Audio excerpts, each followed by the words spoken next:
Hello, Wolves family. This is Dr. Hirschi, and this is our first board meeting for the 25-26 school year. We cannot believe we're actually starting another year. We've had a phenomenal start. I would say the best start to a school year that I remember having. Our students are being amazing, especially with some changes. We know for many of you, if not all of you, the cell phone change and not having technology in school from a personal device has a big change, but you've risen up and has done a great job, staff. You're doing amazing. We are so grateful for all the work that's being done across our campus. We had a wonderful board meeting tonight and covered a few important topics that I'll cover real quick. We highlighted our strategic plan review. Our belief statement is that we believe in a culture of self-worth, mutual respect, hope, honesty, and responsibility. A great way to approach your day, students, is to respect and honor those that you work with and that you are in class with, and your teachers. And as well as parents, as you have issues, certainly concerns will arise as we're dealing with kids. If you have issues and challenges, please address those teachers and administrators respectfully and work with them and collaborate with them. We have a great thing going on in Reed Spring School District. We're doing all we can to serve your kids well. The board norm that was reviewed was we will operate in a proactive professional environment of no surprises by creating a clear and detailed communication protocol. The board held their tax rate hearing. Our tax rate will remain stable as it was last year, with our operating levy at 3.5731 and our debt service levy at 7.7758. They remain unchanged from last year. We had an increase of a 3.54% increase in assessed valuation in our area. Very low increase considering that it was supposed to be a reassessment year. There was not reassessment done as we were told there was going to be by our assessor's office. We actually have had a limited to no reassessment since I've been here in Reed Spring School District, but it's the new construction that allows us to continue moving forward. For those of you that may not know, our district budget is funded heavily, like 70% of our budget is based off of local dollars. Cost of educating kids continues to increase, just like your costs increase at home. They increase here at school as well. So we live on the annual increases of our assessed valuation, allows us to continue to have the revenue to support the expenditure increases that happen across our campus. And so fortunately we have new construction that has carried us, but this is our lowest assessed valuation that we've had, I believe, since I've been here, but certainly for several years. But we're remaining stable. Financially, we're in a really good spot, so we're very good. So board approved our tax rate today, and we move forward with that. Okay, looking at our enrollment, we are sitting around just shy of 1,800 kids, pre-K through 12th grade. We will see a little bit of a decrease in enrollment. At least we have a couple grade levels that have larger groups that will be going off the next couple years. But we'll probably stay relatively stable with where we're at. We are really appreciative of the work our primary administrator, Tara Connors, and Adria Simpkins, they both have done in acquiring pre-K grants that allow pre-K education free for several kids. Can't remember the number, but we're grateful for their work. But our enrollment is what it is. Looking down through my notes, again, we had a great opening school day, so we talked a little bit about that tonight with our board. We had our theme for our district this year is precision, purpose, and growth. We want to be really precise in how we're professional and how we educate kids and how we craft lessons, how we collaborate and work as teams, and how we assess kids. We want to be focused on our purpose, which blends our own personal whys of why we're in education with the portrait of a graduate and our new strategic vision 2030. And then we talk about growth, that our focus this year is that we all grow as a staff, that we adopt the strategies and the ideals behind our new strategic plan, and our students have a growth mindset. So that's kind of how we kicked off the school year. Our playground project is about to wrap up. You'll see if you've been at our park lately, our crew is out there pouring the sub base for our playground. The final top colored pretty surface will happen by the end of the week, I think, and then it needs to sit and cure. The playground will not be open and available until our groundbreaking on September 13th at 8 a.m. We will have a ribbon cutting And then all of our kids can begin playing our playground. We'll also have our disc golf course available and open at that same time. That is the day of our Rotary 5K and our pickleball tournament. So we'd love for everybody to participate that and join the Rotary or participate that along with the Rotary as one of their fundraisers. A great, great day.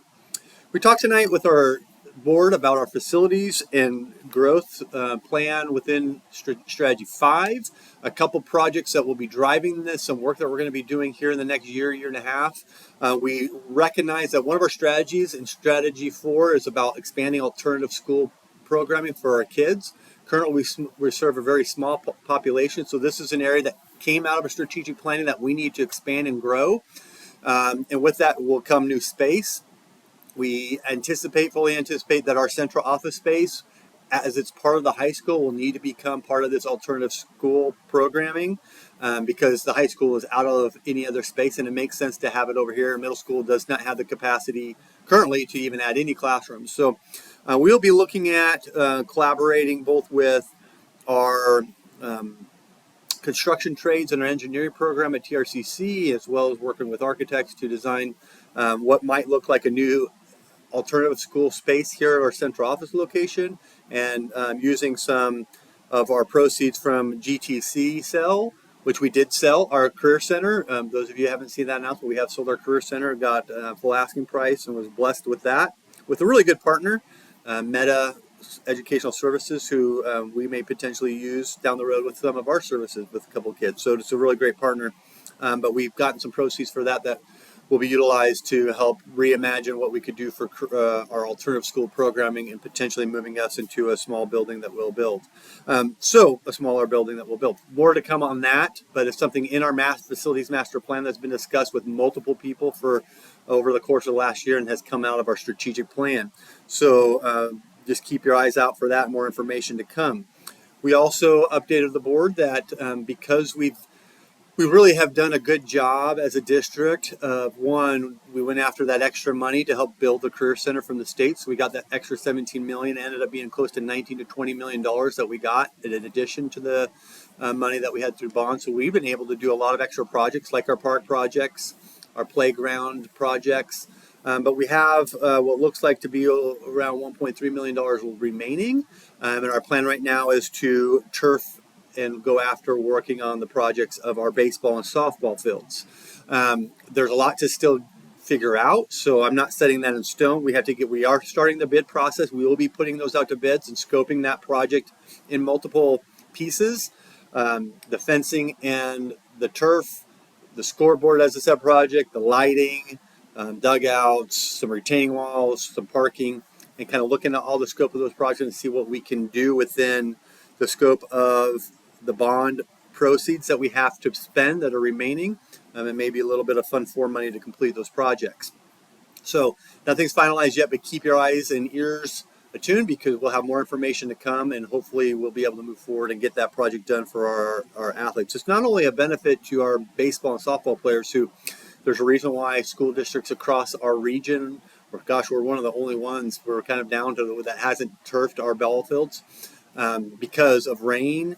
We can be out, cancel games and all that because of rain. We've canceled a lot of games where if you have a turf, you can get back on that field very quickly within the same day. But it'll also be a play space where intermediate and other students can use for activities and youth sports and different things. So we're excited about moving forward with that and are blessed to be able to have done a good job with our bond project money to have enough to now add that onto our list. So we'll be putting that out to bid starting this week and giving some time. Then hopefully the board come back together end of September, early October to make some decisions on that. If we do move forward with that project, it would be anticipated that we would have that done by the start of baseball season.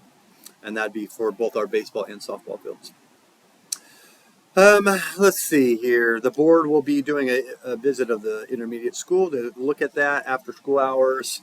That is one that's on a potential future bond project to remodel because there's significant issues in that building. It's been aged and neglected, and so we need to kind of work on some things there.